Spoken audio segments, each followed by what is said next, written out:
It's August 14th, 2015. My name is Jenny Matz, and it is my great honor to be interviewing Anthony Bourdain in New York City for the Archive of American Television. Thank you. Looking forward to it. And are you good with Anthony or Tony? Tony's fine. Tony's cool, okay. All right. We will just get started. Keep rolling. Okay. Thank you so much Sure. for taking the time today. So, as I said, we'll start right at the beginning. Can you tell us when you were born, where, and your name at birth? I was born Anthony Michael Bourdain in Washington Heights by the George Washington Bridge in New York City. My parents immediately whisked me off to New Jersey, Leonia, New Jersey, a little leafy green bedroom community about a mile from the George Washington Bridge. And that's where I spent the next 17 years of my life.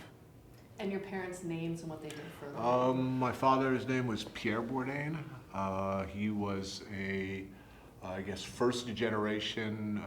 I believe he'd migrated as an infant and raised with a French-speaking mom in New York City, in Morningside Heights. And my mom, Gladys Bourdain, grew up in the Bronx.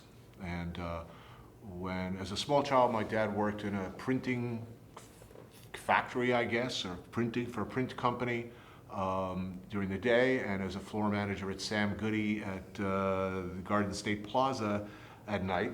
My mom was a housewife. But later on, my dad became a music executive at Columbia Records, and my mom went back to work to her previous profession as a copy editor, first for the Bourdain Record, and then for a long career at the New York Times. Do you think you inherited any traits from them? Sure. A number of really important, traits, I don't know. My mother was very ambitious, is very ambitious, very organized, good work habits, anally retentive, bit of a control freak. My dad was a romantic, lazy, a dreamer. So I'm a mix of both those things for sure. In fact, I think in many ways, my dad is the fun side of me, but it's also the lazy hippie living inside me who I sort of overcompensate for consciously, because I know that, my dad lost his job at Columbia sometime, near the end of his life, and spent a lot of time on a couch reading John D. MacDonald novels. And I could very easily find myself spending months, if not years, laying on the couch reading John D. MacDonald and watching movies. So it's I think it explains why I stayed busy. But I think most important, my dad had a real sense of the absurd and the comical. Both parents loved films, and this was really important. I grew up in a house, what I thought was typical for the 60s, filled with books, a library with many, many books, many good books, but a lot of them illustrated. Collections of books about films with very enticing stills of films that I hadn't seen as a small child, but very much wanted to after I saw these, sort of sexy, violent, dark, interesting images. Also magazines, historical magazines, Horizons, and there were a number of others that were basically hardbound magazines filled with beautiful images. Those really got me thinking a lot.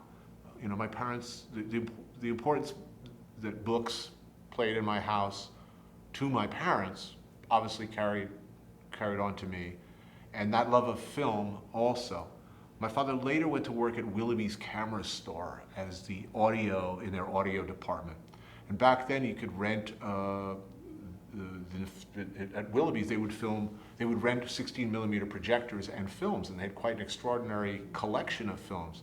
This at a time when they didn't have videotapes or any of this, or downloadables. So my parents would regularly have little dinner parties. They'd invite friends over, and they'd play something like Treasure of Sierra Madre or a classic film downstairs for their friends.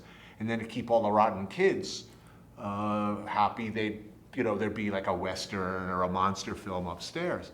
But what I would do very early on, I'd hear the adults downstairs, and it seemed like that movie was more interesting. And often I would demand to see this Treasure of Sierra Madre. And I think my father in particular was so passionate about films that he never denied me if I said, I want to see it, even if it was way beyond my appropriate age. I went to see Midnight Cowboy at age 12 because it sounded awesome. He couldn't resist some films he loved so much he couldn't wait to show me. As a dad, you can never be too young for Mel Brooks in his view, or Stanley Kubrick. So, I think I saw Dr. Strangelove as it came out. I was a little kid. It's a film about nuclear apocalypse. We're all gonna die, Dad? Yes, it's gonna be really hilarious. So those made an impression, and it was an impression. Fortunately, in those times, Channel 13 PBS would regularly show the Criterion and Janus film collections. So those have a sort of a magical place in my personal history. Sitting alone in my room, probably after I should have been asleep, turning on the TV and watching these wonderful, not appropriate for my age films, Bergman and Antonioni, Fellini. I'd pretty much seen the entire Criterion collection by the time I was 12. So I was well familiar with films by the time I was, in high school, and passionate about them. They were that form of words and images meant something to me. There was real power to them, and the ability to understand them and use them. I was a manipulative little shit, and the ability to use language was, this is how you get the things you want, and this is how you get into trouble and out of trouble. Mm-hmm. And in terms of the books and that narrative, did you start writing at all? Did you experiment with writing when you were a kid? No, I didn't really write. I wrote school papers, which came easily to me. In college, I had a little cottage industry writing papers for other people in return for things of value. I talked a lot about, I'm going to be a writer someday, but the school paper in high school, but I never really kept the journal or worked on unpublished masterpieces. At various times in my life when I thought I had a shot at getting something in return for putting in the effort, I would. Mostly I talked about writing. The same with drawing. I thought it was going to be an underground cartoon. I wanted to be Art Crumb when I was 10, 11, 12, 13. Mm-hmm. The underground comics were a very powerful influence on me in comic books, and I wanted to make subversive, filthy, violent comic books. Mm-hmm. And I didn't really dedicate myself to that either. So, I was I was the kid in class who could draw until I got in art class, at which point there were people who actually dedicated themselves to getting good at art. That was not me. I was I was looking to sort of use what advantages I had immediately. Whatever capital I had, I wanted to spend immediately to get things I wanted immediately. I wasn't taking a long view, like I gotta get good at this or dedicate myself to it. I would read passionately, to my credit. I would read a lot. And that certainly shaped my my view of the world and the way I would have written had I written. What about television? Did you watch any television? Sure. What do you remember growing up watching? Well, I think the most important TV to me was the fact it was the only place a kid could see all of these great classic films. Mostly on PBS, but also on what was it, Channel 9, $1 Million Movie. They would actually show some rather amazing stuff. I don't even know if they knew how amazing it was. But there was some really dark, classic stuff. And often my dad would tip me off. I remember reading TV Guide, and I'd ask my dad, and he would say, "Oh, marvelous! There's a great scene in there." I got a sense very early on. The shows I liked were sort of transgressive. No surprise there. I liked T.H.E. Cat was a show I liked. It was about a cat burglar. I liked Peter Gunn because it had a cool Henry Mancini score, and it was very dark and noir. I watched, Wild Wild West was fun in the beginning because it was just, again, quirky. The Prisoner, of course, later on was like an amazement. It's like, how did this ever get on TV? What else did I love? A Python? lot of it. Pardon? Python? Were you a big Monty Python. My dad was Yeah. a big Goon Show and then Python fan. So anything British was gonna go over big time in our house. Anything Mel Brooks. So of course, Get Smart. My dad was all over that. I mean, to me, when I used to do a show on ABC, a competitive reality show. You're very good friends with Nigella Lawson, who calls me in my hotel room one night and says, "Anthony, come down to dinner." I said, "I ate dinner." No, come down to dinner. I come down, I sit down at the table, and I'm sitting next to Mel Brooks, and I just was like, "Oh my God!" He was like a god to my dad, and to all of us, and a lot of that whatever Mel Brooks thought was funny was pretty much what the Bourdain, the male Bourdains anyway, found to be funny. I'm trying to think what other shows. There was a sense, remember, I was coming of age, I was reaching puberty. It was already sort of too late to become a hippie, to go out and live out my San Francisco dreams of going out to San Francisco and, free love. And it all sounded very good when I was 10. It was like, I can't wait to go out to California and drop acid and have sex with Grace Slick, because this was clearly what everybody was doing, according to Life magazine. But it was all too late by that time, and all that was left was this really terrible, sort of cheesy, television was a horrible lie, but life that I saw in school was so different, and the people talked differently, rooms were lit differently. The blocking was offensive to me. Why do people all stand in a row looking at the camera? I don't get it.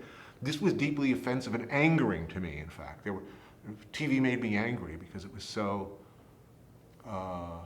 these were the times of Petticoat Junction and the Beverly Hillbillies and Hee Haw. I was acutely aware these are the Nixon years, that much of America thought this was just great. And this made me angry and bitter and yearn for films like The Wild Bunch that perfectly suited my, or Clockwork Orange, that was the sort of stuff I wanted to see at age 12, heads exploding and violence and anything that wasn't that. And then, later on when there were some great British series, of course, that were, huge to me.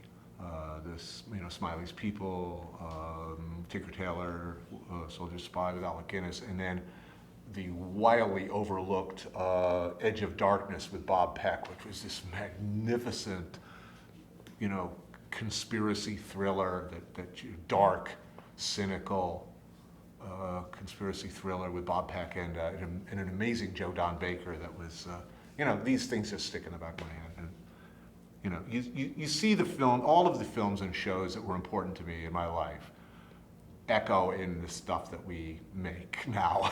Yeah, and we'll talk about how you directly draw from different filmmaker styles when we get to those shows. But something else that influenced you, I know when you were very young, I think 10, you went to France with your family. Can you talk about how that informed you and influenced you in your love for food?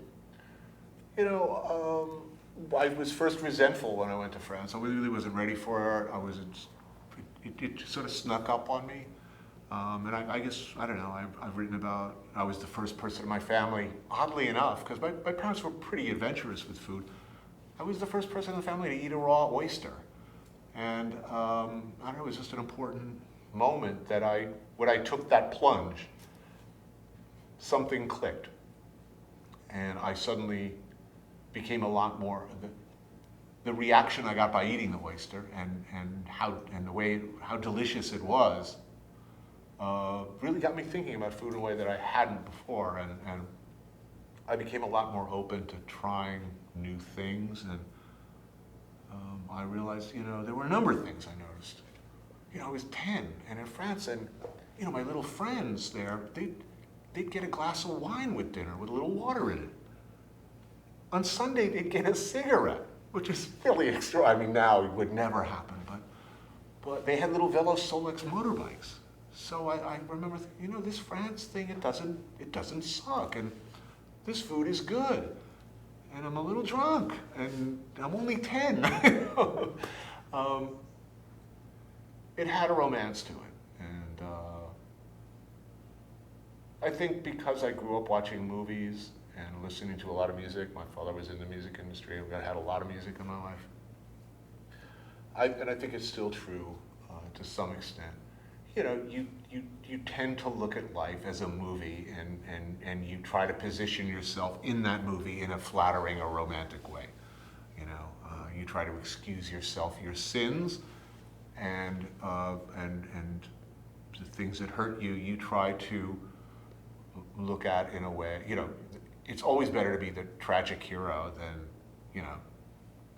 just a sorry-ass jerk,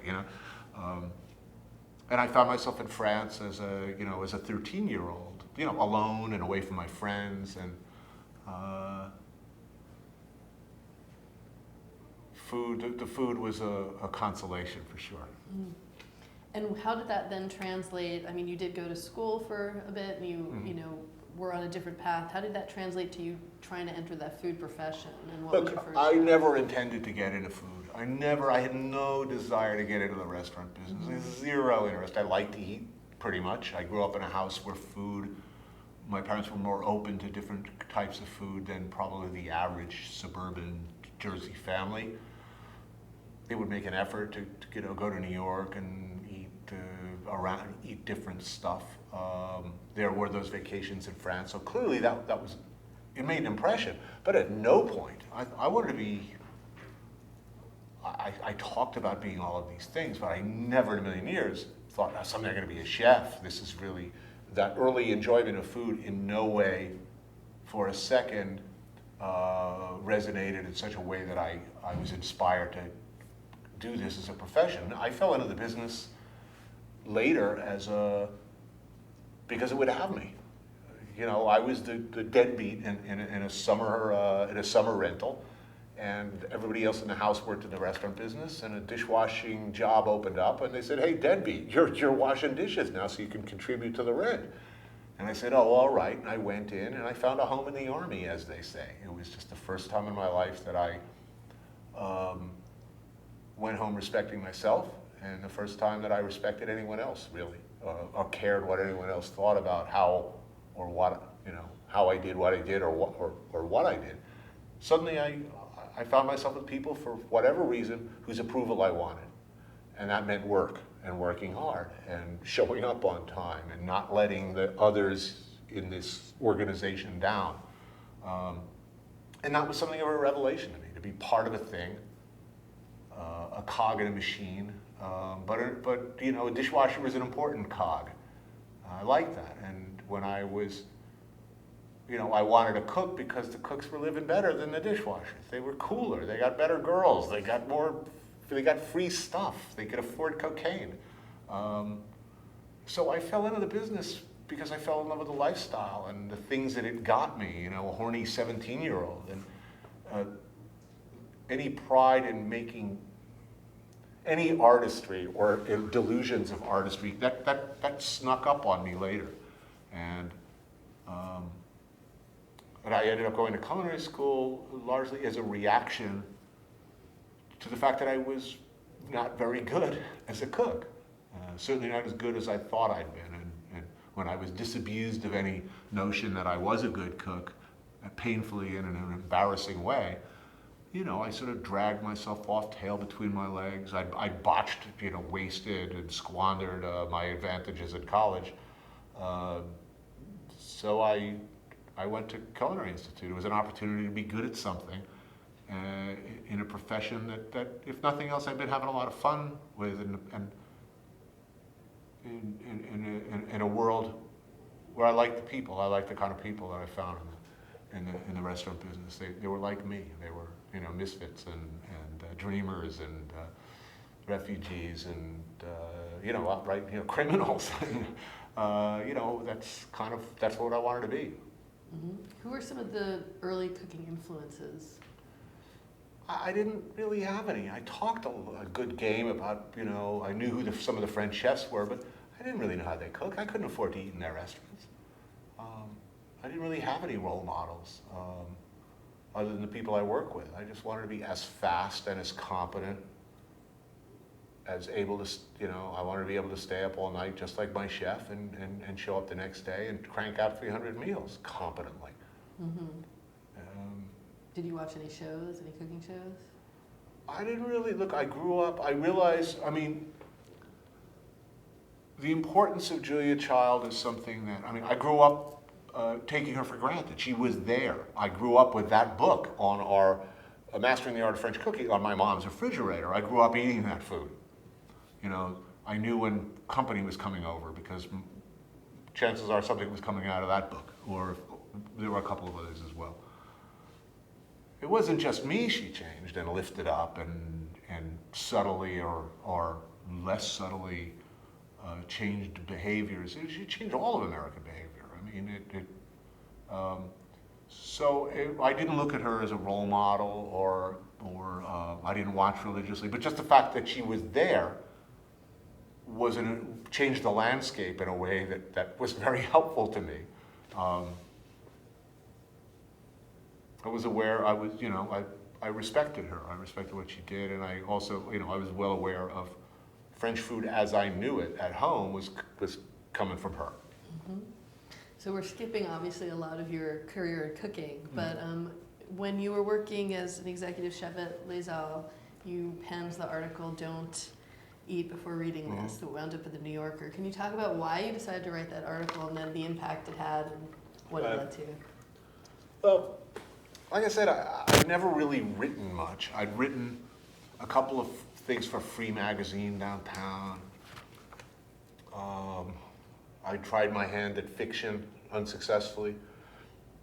But I was a full-time cook. I didn't have any delusions of I'm going to write my way out into a different life. Or, I'd been in the restaurant business long enough to know that there's nothing more foolish than a person who thinks they can make a living writing. Or acting, for that matter. I was in a profession where everybody was a writer or an actor, and I'd been in the business for over 25 years at that point. I was in my 40s, so I had a pretty minimal expectations when I started to write this article, intending it for a free paper called the New York Press. Comes out in boxes on the corner. Take all you want. They're free. I figured their standards were low enough that I had a good crack at it, and I might make $100, which is exactly what happened. I sent it in. Editor said, "Yeah, we'll run it. It's great. We'll give you $100." I was thrilled.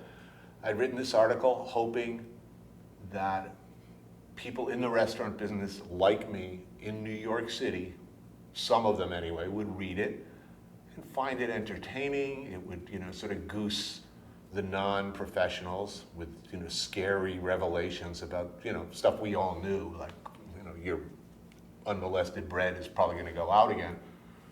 And also just, I don't know, I wanted my fry cook and a few other cooks in New York to read it and say, this is not bogus, I recognize this, and it's funny.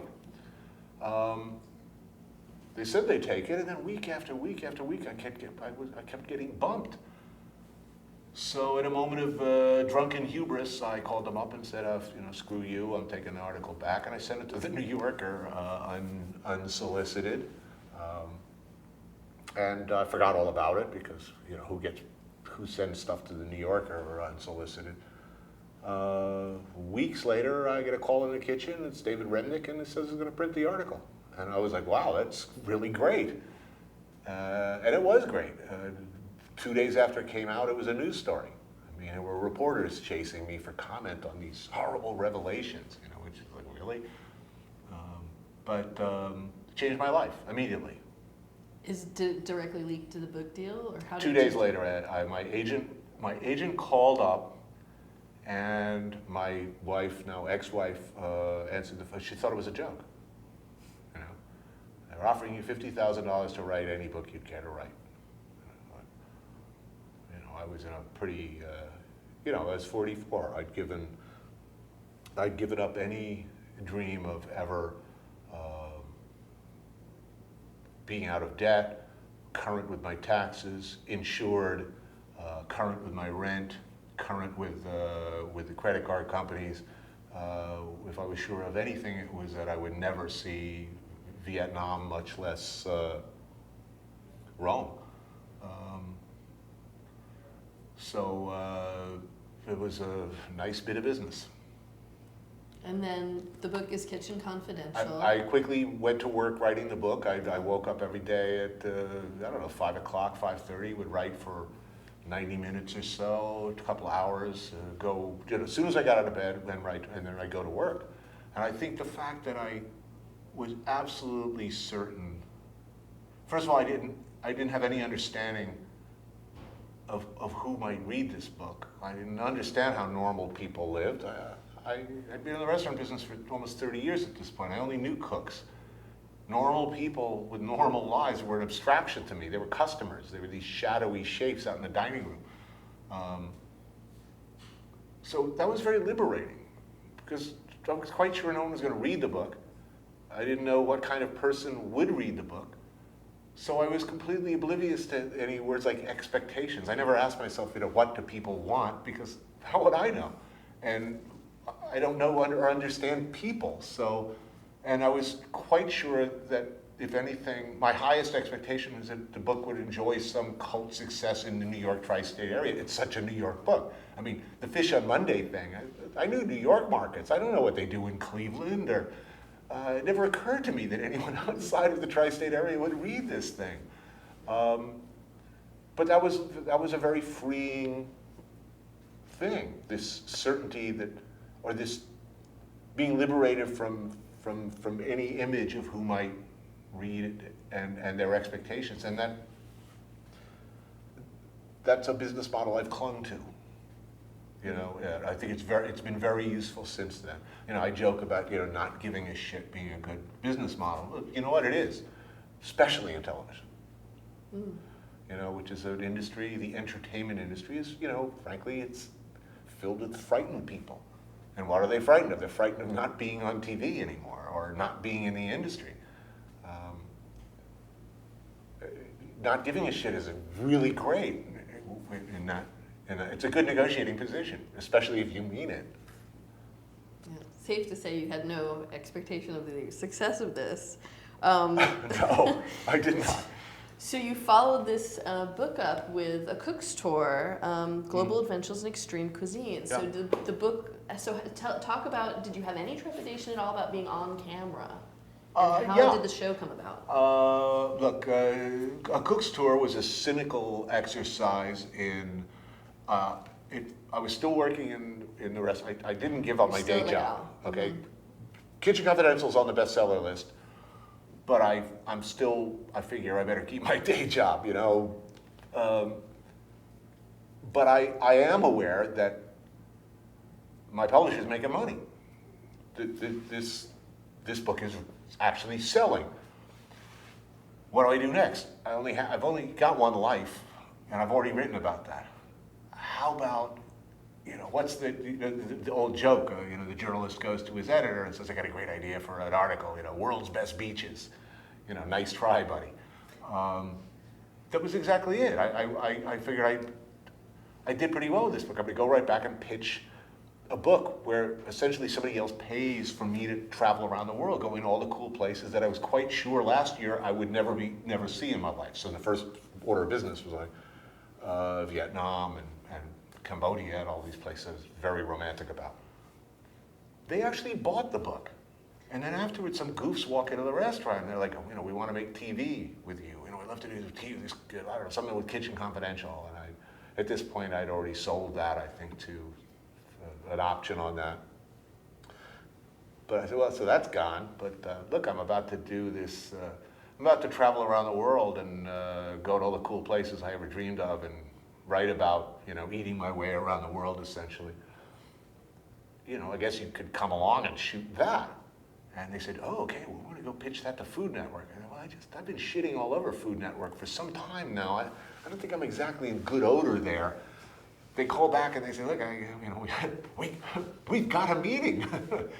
A meeting I did not bother to shave or bathe for. I was so certain that I was going to be in and out of there right quick.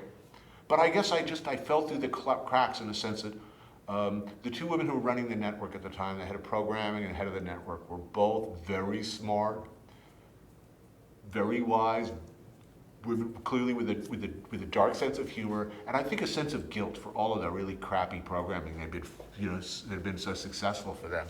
And I think they saw me as an expiation of their sins, or a way of just, I don't know. There's really no explanation, but the meeting went swimmingly well, and they said, yes, we're going to back this project. I said, really? I show up for our first show with my partners, my now partners, Chris and Lydia, who run 0.0, my production partners. Back then, they were a husband and wife camera team on their honeymoon, shooting my first shows. And I'll never forget, we arrive in Tokyo to shoot, they pick up the camera, they point it at me, and they say, so, Anthony, where are we?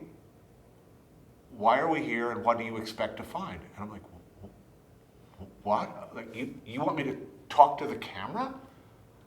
I really thought that they were just going to sort of follow me and set it to music or something.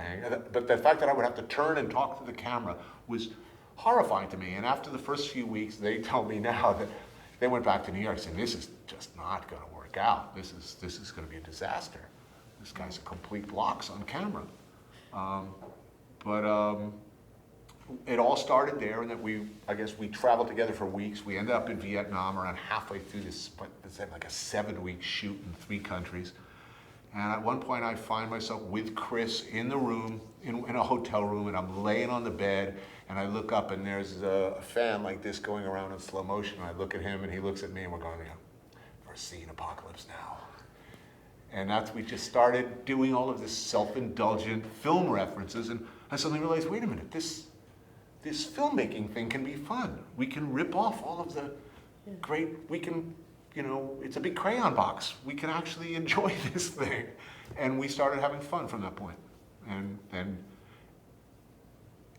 found, I think, what our real purpose is in life, which is challenge ourselves, have fun, and make people at whatever network is employing us extremely uncomfortable. That's absolutely fundamental to the process, because if you're not causing fear and confusion at the network, you are not doing good work. And you've been very vocal about other travel cooking shows and them not being totally different animal. Well, what was the state of travel cooking shows at the time? What was your issue with them? I still don't understand. Why do people talk funny on shows? Like, every time I see like a travel show, I don't talk. Who talks like that? Next will be, it's not just a hamburger. It's a hamburger with bacon. Who talks like that? If you talk like that, we're having a hamburger together, you talk like that, I would think you were out of your mind. Why are you talking to me like I'm a 4-year-old? In fact, if I talked to my 8-year-old like that, she'd say, what's wrong with you, Daddy? You had a brain aneurysm. Why are you using like radio voice on me? Who teases things in real life? When we come back. Now, how about, you're either going to come back or you're not going to come back. When you do come back, you'll see what we're going to do. When we come back, it's not just a hamburger, it's a hamburger with avocado. And then you come back and they say, as we told you before, you're eating up half the show with these teases and recaps. Why treat people like idiots? Just come along. You're either going to come along or not. I don't know. I hate TV voice. It just drives me nuts. I don't understand why perfectly intelligent people don't write their own voiceover, because chances are somebody else is writing it. It's going to be really, really bad and unbelievable. Blocking, basic blocking. Pay a little attention to the light. Have you never seen a film in your life? These things matter. There are some travel shows with a strong food element that are I think, benchmark. I think Globe Trekker early and often was doing really good work and really creative work and pushing it. Back in the Ian Wright days in particular, really, that was way ahead of its time. But when we looked around at the landscape, there wasn't a lot of stuff out there where they were having fun. TV is a great medium. People are giving you money and cameras, and you have like editing equipment and music and Foley and the strange and terrible powers of all of these manipulative tools that can reach through the lens and make people feel a certain way. That's, as a storyteller, that's exciting to me. It should be exciting to anyone who's interested in storytelling. I can only assume that a lot of people aren't really all that interested in storytelling. They're interested in not just a cheeseburger, but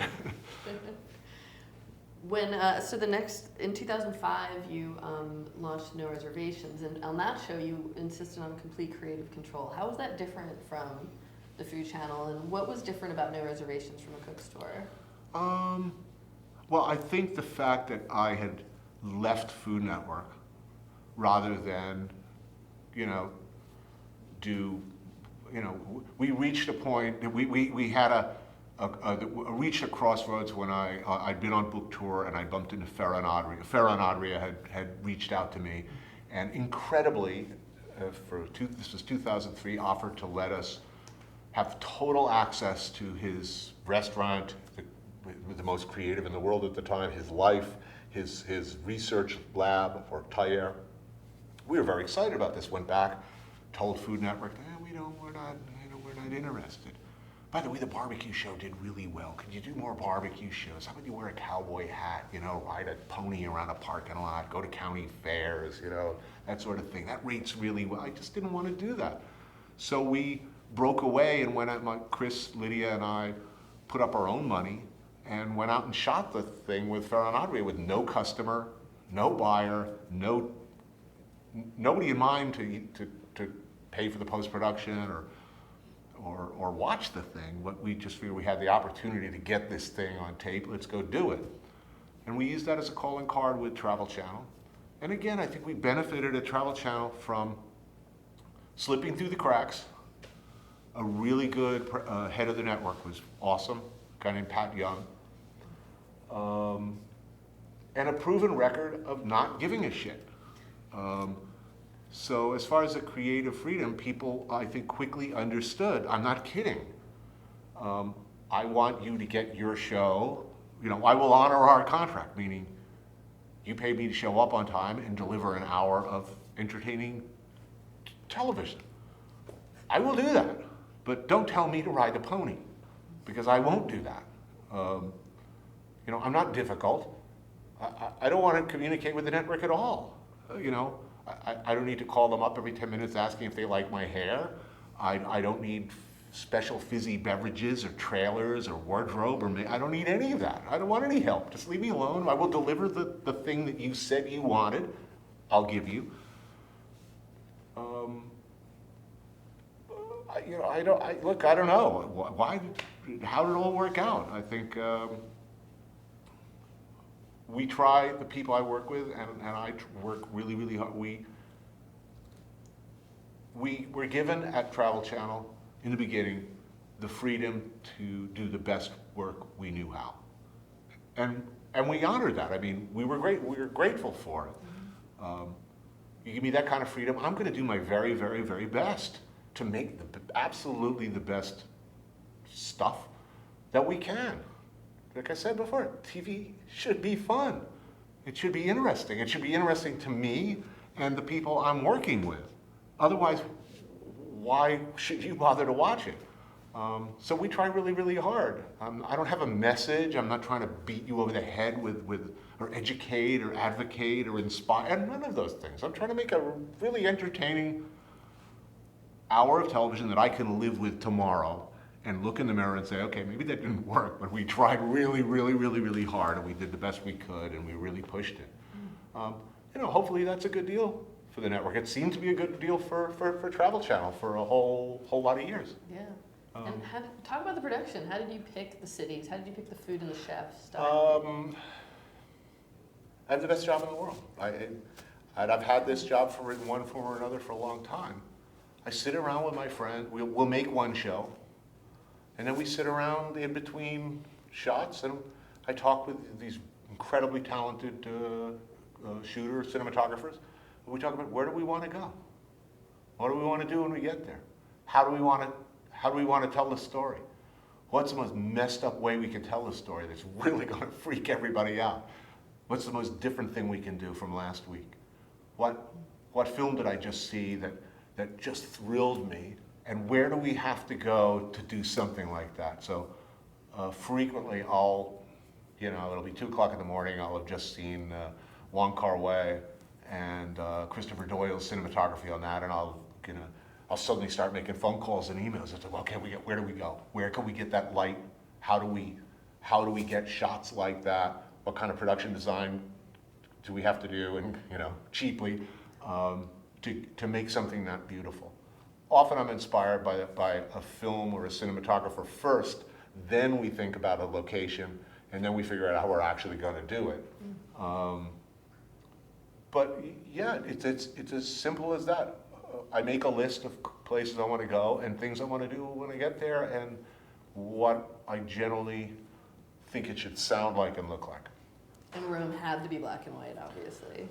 Rome on No Reservations is probably the show I'm proudest of all the shows we've ever done, only because it was the stupidest thing we could possibly have done. It was absolutely went against the grain. I mean, even here there were people who said, you really want to do the whole show in black and white? You don't want to just do some segments?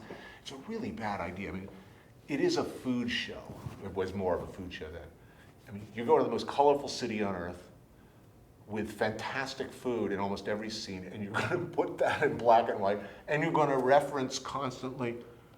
I mean, first of all, you got to understand, we well knew that the minute people turn to a show and see black and white, at the first break, you lose half your audience. Add a lot of subtitles to that, you're going to lose another 25%. We did both. In fact, the original plan was to subtitle me, dub me with my Italian dubber. Oh, that would have been great. And who we did a scene with, and then have me dub him. We let that go. All driving scenes were done green screen in New York. And we bought wardrobe, and of course we are referencing a number of films about 98% of our audience have never seen or care about. So it was just the most stupid thing we could have done for a variety of reasons, but it was beautiful. It was a beautiful show. It came out exactly the way I'd hoped it would look, even better. It's got just some really beautiful, we did a lot of things that we don't do or hadn't done before, like actually use lights, film lenses. We really upped our game on that. I mean, it was a real object of beauty, and I'm really proud of it. And it ended up doing really well. I want to talk about a couple other episodes from No Reservations. The Romania episode, the logistical challenges that you often face with these episodes. Talk about that a bit. Right. See, unlike every travel show previously that I'm aware of, and food show for sure, we have the luxury of acknowledging when things go dreadfully wrong, when things are terrible, when we fail. And Romania was just a terrible failure. We made a lot of bad pre-production mistakes. One of them was getting my Russian friend Zamir to go to a former Soviet bloc country where they don't particularly like Russians and stumble around drunkenly calling everybody comrade. So right away, we had a big problem. I'd made some, the battle had been sort of lost before it was started. The Romanian government fixers and handlers were apparently laboring under a number of preconceptions, one of which is that they could skew our coverage of everything in a way that would be flattering to Romania. So right away they would tell us, you will not shoot Roma people, who are, by the way, at least 1/6 of the population of Romania. But as far as we were concerned, we were not allowed to shoot them, talk about them, or in any way depict them, or lose our permits immediately. People would ask for bribes on camera. We showed up at the local butcher in a rural, we tried to do what we always do, which is to show typical, working class, beloved, everyday things. They wouldn't let us do any of that. It was, you shoot new Hilton, nice new Cadillac car. And it just descended into this comical nightmare of artificiality, which of course the cameras are running, and I'm getting more and more miserable, and Zamir's back blows out and he starts gobbling, painkillers and drinking some local beverage. And by the time we got to Transylvania and the fantastic Transylvanian, Dracula's motel with Dracula's breakfast nook, and the local butcher who the government had decided apparently they didn't like his house or his shop, so they moved him and his family to a more suitable one that wasn't even theirs, and forced the kids, these poor kids, to like put on indigenous garb and dance together like at gunpoint. It was a horror to shoot. It was a shameful and slanderous show that we ended up producing from that. But it was a very, very funny show, and it made Tom Vitale, who's probably our most beloved, and probably my closest professional associate at this point, the producer of many more, well over 100 shows, I think, at this point. That was the show that made his bones, and I often joke about it. Your whole career is built on the worst, most miserable experience of my shooting career, but it is a classic. I mean, it is a comedy classic, and I don't like making shows like that. I want to go out and make respectful television and have a good time while I'm doing it. This was a horror, but man, it's a great show. And how much of it are you writing when you're in the moment? How much of it is just done when you come back and then picking Sometimes the music? it depends how fixed an idea I have beforehand. Sometimes I'll do a little writing before, rarely, more of an outline sometimes, but things seldom work out the way you think they are. Often I will be jotting down at least passages as I'm experiencing it. Other times, I won't even think about it. It'll go into the editing room. I'll see the assembly. It's a super rough that comes out. And as a function of editing and reordering, I will start writing the story. Sort of, the editor wasn't there. So on one hand, sometimes often they'll see things that I didn't see and that are really great. And we'll go with that. To a great extent, or as has happened, I like what they've done and I'll write to what they did. Other times, as a function of reordering, I will start doing a lot of writing. If it was plan A, meaning that what came out of the editing room is this really amazing take on an experience that a lot of which I might have missed at the time, but seems to work. They'll write scratch narration, and I'll rewrite that narration in my way I do. But a lot of times it's it's like a band. Sometimes the bass player starts the song, and another time someone comes in with a lyric. You're bouncing off each other. Often there's a show coming up I'm really, really proud of. Often I was just feeling sentimental. I'm in the back of the car taking me to the location where we're supposed to be shooting a scene in Cuba. And we're driving along the Malecon at night, and I look out the window, and we're passing by all these young Cubans just sitting by the seawall, facing in, not facing the water. All these little moments, and the car it's the best tracking shot I've ever seen. Is that I'm looking out the window, and I arrive on set and say, okay, here's the shot. You're gonna go to there, and you're gonna stick a camera out the window, and you're gonna shoot the entire 3 miles. And then we're gonna start it really, really slow, and then we're gonna speed it up, and then we're gonna go to black screen. So then they did that, and so that makes me happy when I can come up with an idea for a shot that I would in no way ever know how to realize myself, but it seemed like a good idea, and then I start thinking about what will I write to that. If it's a really, really good shot, I'm not writing shit. It makes me, I'm happiest these days when I don't have to do any sort of closing sum up at all, when what's on camera is just so perfect that no little platitudes or happy summing up. There's always something stupid there's something smothering about the sum up. How do you sum up anything in Beirut or Iran or Cuba? You look out the window and you play some music and cut the titles. I mean, in a perfect world. There's a really nice balance of silence in all the series. We're pushing it. Television abhors silences, and we have a little race going actually. How long can we go without a word? Without a word. We're up over 2 minutes. In Iran, in the Iran show, we went over 2 minutes without an on-camera word or a word of VO. Super proud of that. There's another joke on the show. More B, less me. More B-roll. Yeah. There's also this really just nice balance of light and heavy with, some of the tender moments you have with families, with people, and just people having fun with the food, and then something really crazy, serious happens. And I'm thinking of the Haiti episode, which was just after the earthquake there. There's poverty everywhere, and you were filming. You were eating at a sort of a roadside stand, Yeah. and could you talk about that moment and how you responded to the situation, and then what Often, you learned from that? we're well aware of the fact that we are often shooting in countries that are very poor, where there are a lot of people standing around who haven't worked in many years, if ever, who are really, really hungry. And our cameras alone represent, a year's income more money than they could ever imagine.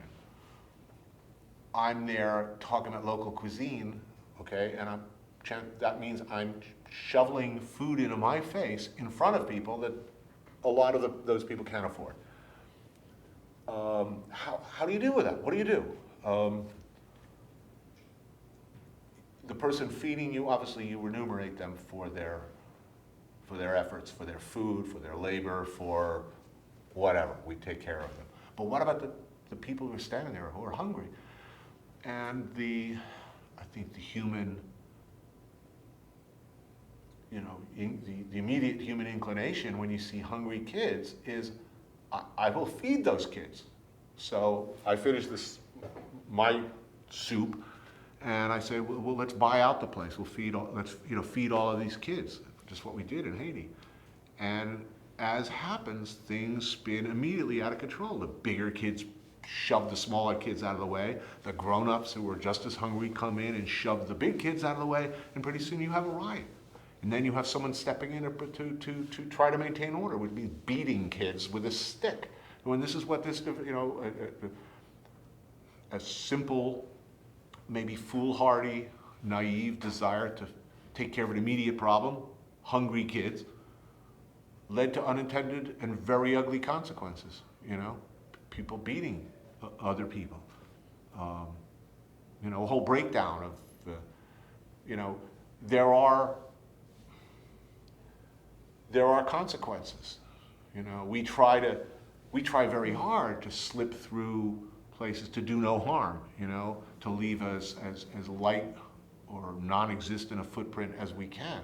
But the fact is, there are all these unintended consequences. That's an obvious one. And a less obvious one might be, I go to a rice farmer's home with my small crew, no lights, no sound guy. We don't want to freak people out. We don't want people behaving unnaturally. We try to be good guests. But the fact is, we've come in and we've put this rice farmer on TV. We've paid him a pretty good chunk of money by local standards, and we've put him on international television. How do his neighbors feel about that? That might cause some friction. We've seen that also.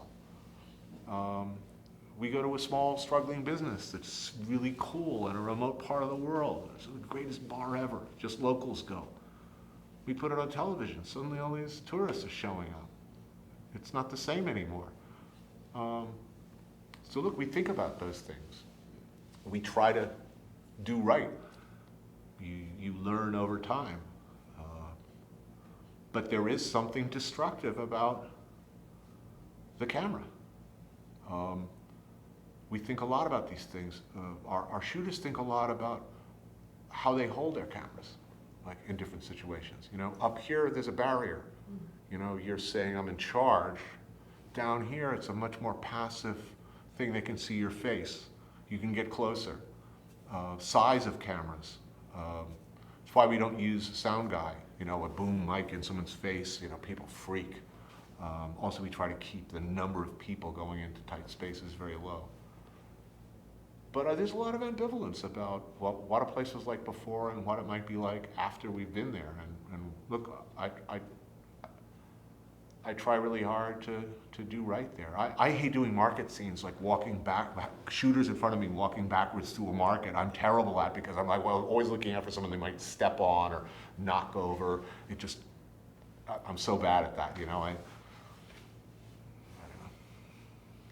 don't know. You know, there's a lot of times where you've stepped into the role of you become the news, you become the story, like the Beirut episode. You know, how conscious are you of how you're defining your own role when you are in these countries and with these people in terms of storyteller, reality show producer? You know, it's a cooking show, it's a travel log, but it's also news. Look, I'm a storyteller. I'd rather not end up on the news. I'm not looking to, the less that happens,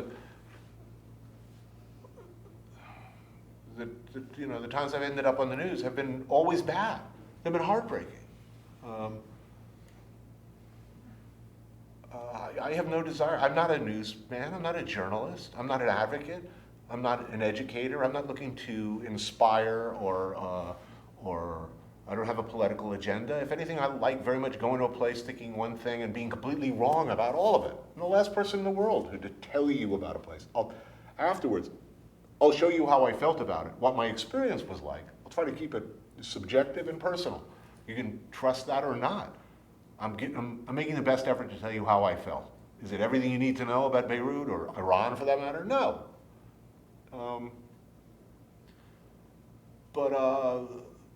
Yeah, I mean, I'm not sticking my head up out of a foxhole if people are shooting, you know, just so I can like go all Geraldo, you know. I'm not running around in a flak jacket, you know, from the roof of the Hilton, unnecessarily. I'm not putting I'm a father of an 8-year-old girl. I'd like to live long enough to see her reach the eye-rolling stage. You know, and I'm not going to go back to New York. You know, I know all my shooters, my camera guys, families. I'm going to say we had this really good shot. You know, it was really exciting. There was some shooting going on up there, so I thought it'd be a really good idea if we got a little closer. No, I'm not. You know, things happen, and we acknowledge those things, but I'm not looking for that danger journalism. Okay, that's not who I am. There are people who do that really, really well, and you know, good for them. But it ain't me. But I mean, look, if you travel long enough, you know, the first thing you learn is really bad things happen to good people all the time, and sometimes we're there to see that, and we will show it. A show that I'm really proud of recently was a Madagascar show we did with Darren Aronofsky, and there was just this really ugly scene during this train trip, and I thought, wow, it'd be really great to just show people how manipulative this process is, and you know, sort of the flip side to, you know, reasons to trust us a little bit less. You know, we could have just showed you this, but at the end we showed you, well, we left this out because it was unflattering. But you should probably see it. The Beirut episode, did that change how you handled safety for yourself and your crew? Did that change the way your production team worked?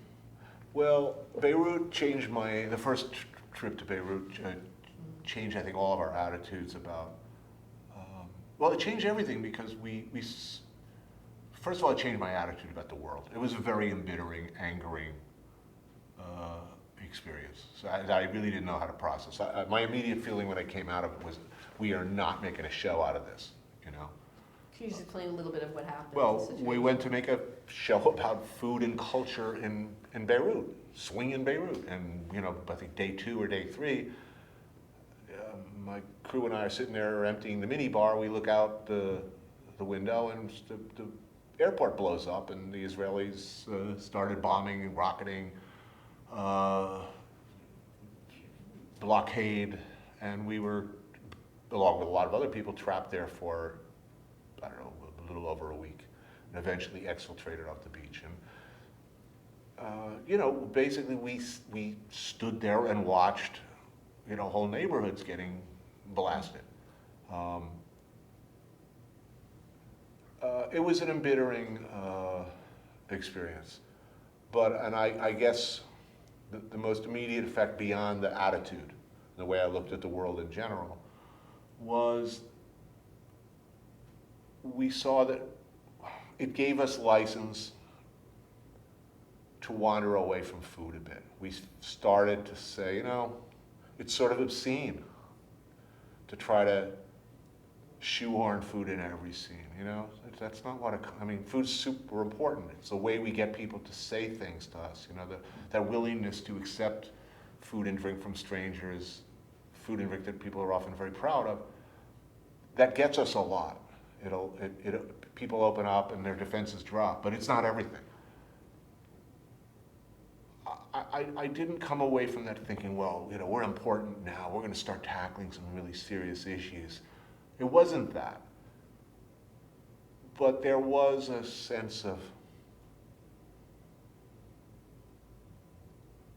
discomfort, I think, with relentlessly returning to food, you know, when that's not the most important thing in the room, perhaps. It gave us license, for better or worse, to wander a little further. And then, of course, later CNN gave us license to wander away completely whenever we wanted.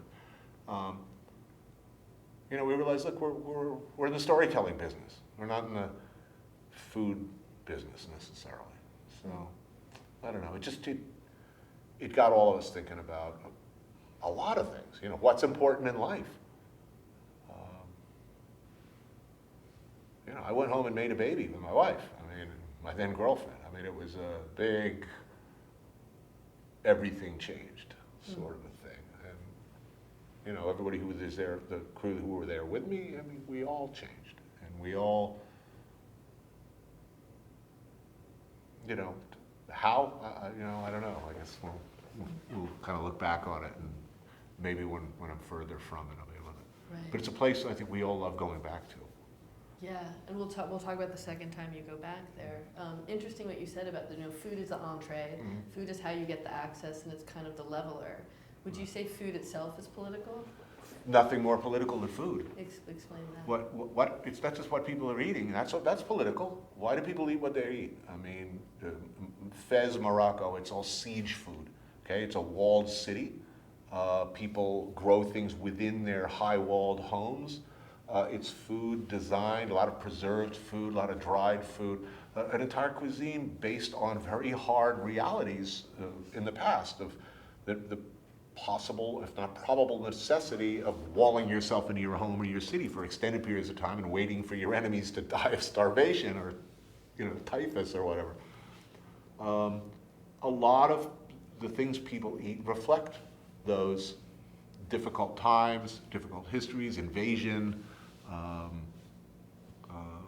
you know, mix of cultures, you know, often, you know, not a friendly mix at first.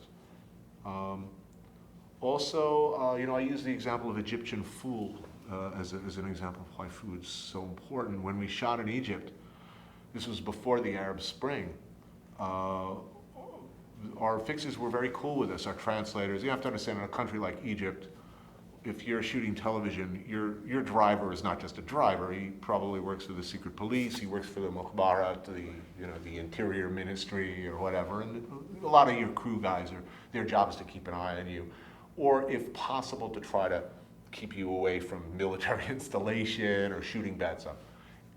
Everybody was super cool there, until we said we want to shoot fool, which is this watery chickpea dish served with a big stack of flatbread that much of the population, just about everybody in the morning in Cairo, has for breakfast.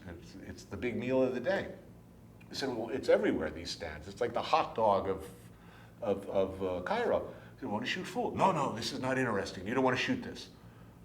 Oh, no, we do. This is exactly what we do. No, it's not good. It's not proper. You don't want to do it. Eventually, it's absolutely forbidden. One of the producers feigned an attack of diarrhea and managed to draw away the secret police, the embedded problem people, and we shot it. What was it they were so terrified of? What was the big deal? It wasn't, we only realized later, you know, that it was the very fact that everybody eats it, and that's all they eat, a lot of the people in Cairo. That's what for breakfast, lunch, and dinner. You get fool, and more importantly, bread. And there have been bread riots recently in other parts of the country. The army owned all of the mills, or at least I think the flour supply.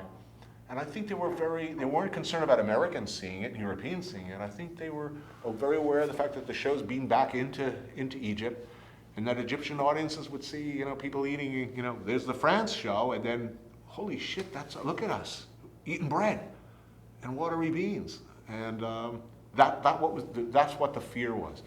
And I think they were well aware of how tenuous the system was at that time, and that, that was exactly this, the hell with military installations, this everyday reality that much of our population are eating this or something close to this. They recognized it as dangerous information. We were clueless. It was like, what's the big deal? That's right. And then again, people are just intensely connected to food. It's personal. They're telling you something very intimate about themselves when they offer you something that they like. They're saying, this is what I like. This is where I come from, and what my grandma used to make me, or what I eat when I'm drunk, and letting go. And so that's a really important moment in any conversation, whether you're going to eat that. My job is to be a good guest and accept it without, screwing up my face and going, our relationship has just changed. If you offer me your mom's meatloaf, and I'm like, no. There's a lot we're not going to be saying to each other now. Right. You're not going to be telling me, intimate things about grandma anymore. I've just rejected her meatloaf. A lot of times you are in people's homes, like in Mm-hmm. Iran. I mean, you're getting these incredibly, very few people would have access like this. How do you find the people that you go? Who goes ahead and finds the... No one goes ahead. Well, it helps that we've been a lot of places already, but the chef mafia is hugely helpful. Having friends in the chef world, it's like being in the mafia in the sense that I may not know anybody in, Jakarta, but I know somebody who knows somebody. I know a chef who knows a chef, and who can point me. There are bloggers somebody's out there blogging about stuff that interests us. And then there's an entire class of professional fixers who, enable television commercials, photo shoots, film production companies, just auditioning them via Skype, and the back and forth there is hugely important that they understand who we are, what we're looking for, what we're not looking for. They got to have a sense of humor. A bad fixer could get you killed. A bad fixer will ruin a show completely. There's no hope. A good fixer will save your life. I mean, the Congo is a very difficult place to shoot. We had a really great fixer there who easily kept us out of jail 10 times. And the fact that they understand we're not there to do a 10 best or to show the country in all of its, to paint a particularly pretty picture. They have to understand. They have to have seen our shows, get it. If they don't get it, at this point, we're getting pretty good at understanding whether this person is for us or not.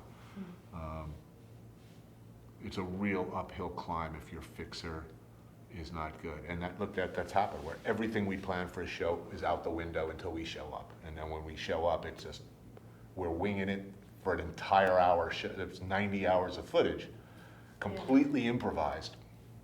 Or as in the case of Libya, shortly after we arrived there, it became clear we could not go to any place that knew we were coming. This would be bad for security reasons. We couldn't stay on location for more than 20 minutes. After 20 minutes, we're looking over, somebody's on a cell phone. Time to get back in the van, bad. So it's good fixers, and then the ability to move to plan B and plan C and plan D, or just completely improvise, and if all else fails, just shoot the failure. Which is made for some great TV, so.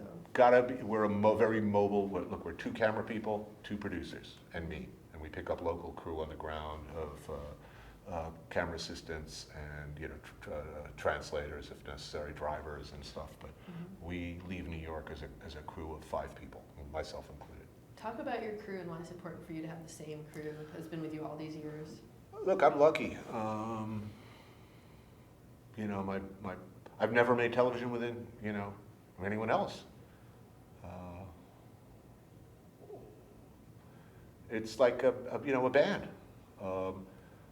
it's like Van Halen, or in a sense, because okay, David Lee Roth will leave for a while, but we'll get him back for that. It's like people, it's a tight group of shooters. We may go out with 2 at a time. The senior shooters have sort of first crack at locations based on seniority, but shooters and producers. A producer will ideally go out to do one show, then come back to New York and spend the next few weeks in edit, while another producer goes out on the next show. The shooters can be on 3 shows in a row, then stand down for a couple. Look, I'm a really lucky guy. I don't work with people I don't like.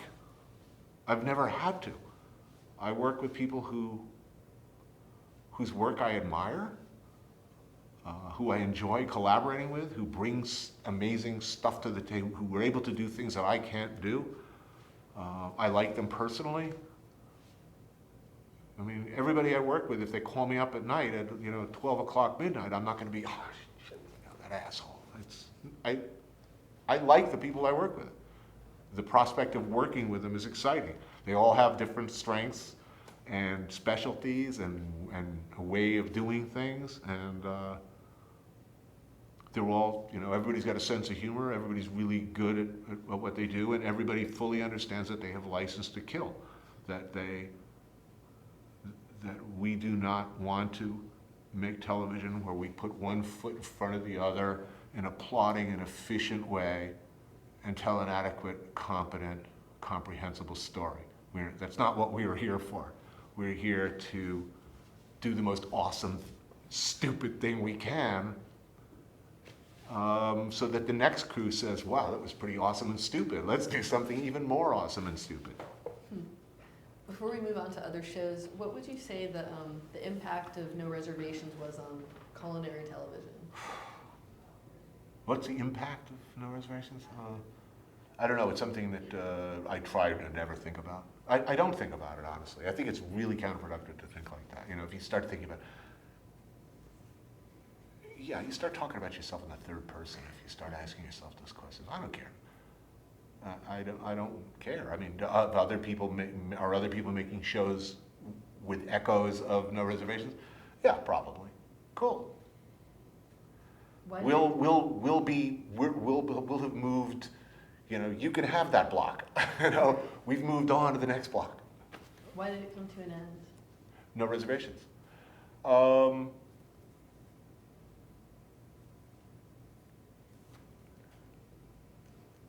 It was becoming more difficult to make the kind of stuff that we wanted, to make the kind of shows that we wanted.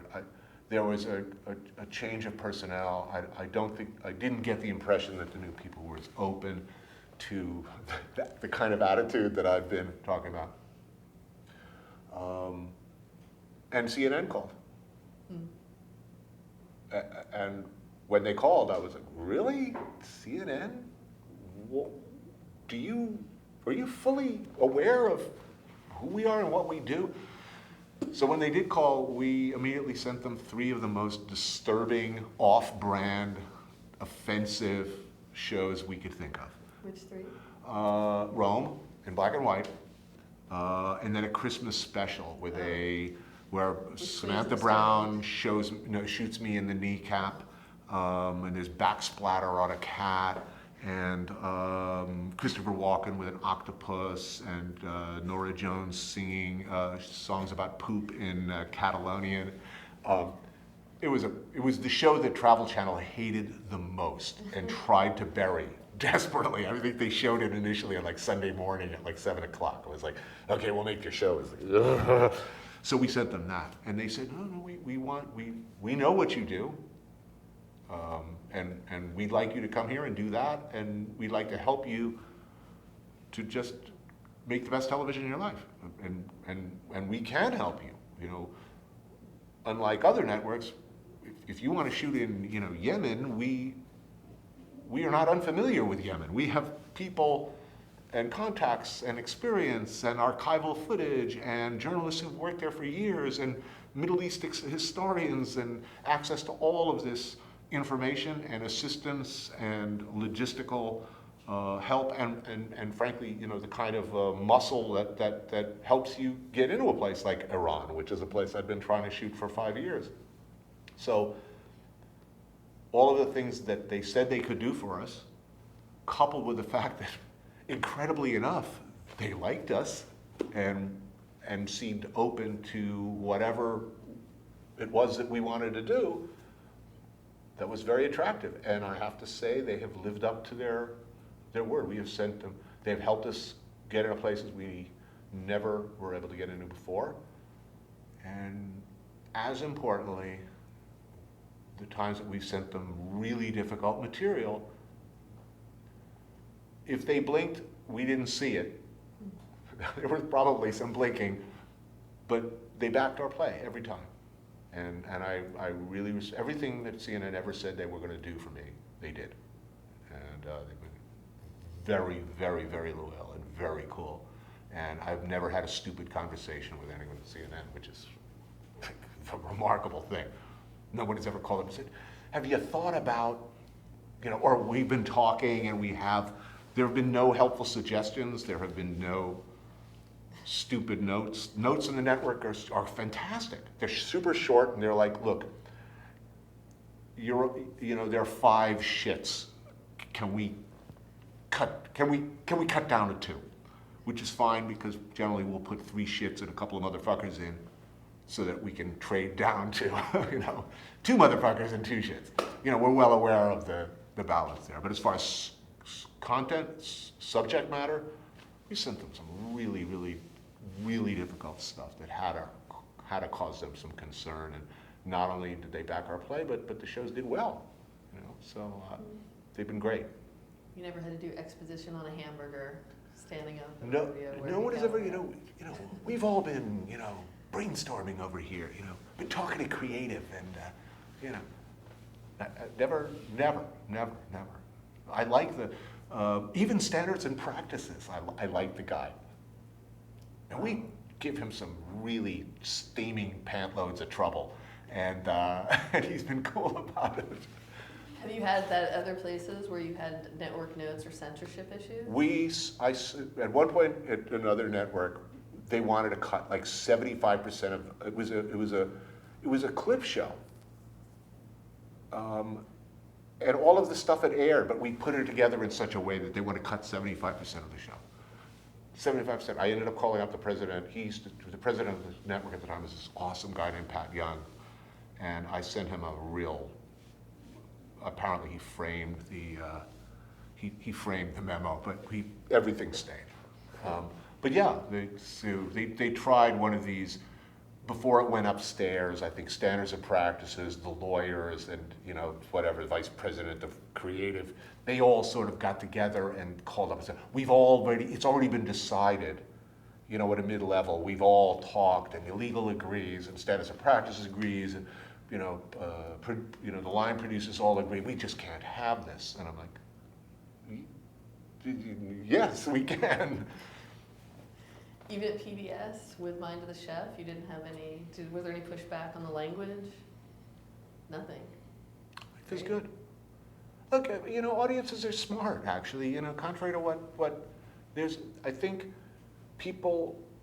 the smart business thing is to talk down to people and give people stupid stuff because stupid stuff is proven record of working. But there's clearly an audience out there for, if you just talk in a normal voice and try to be reasonably honest and do the best you can, I don't know, I have a lot of faith in that. There's a lot of smart TV out there now.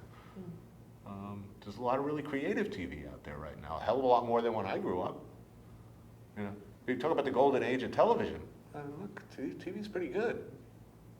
There's a lot of stuff that I find really exciting and daring now, and so it's a good environment to be in, as it turns out. Who knew?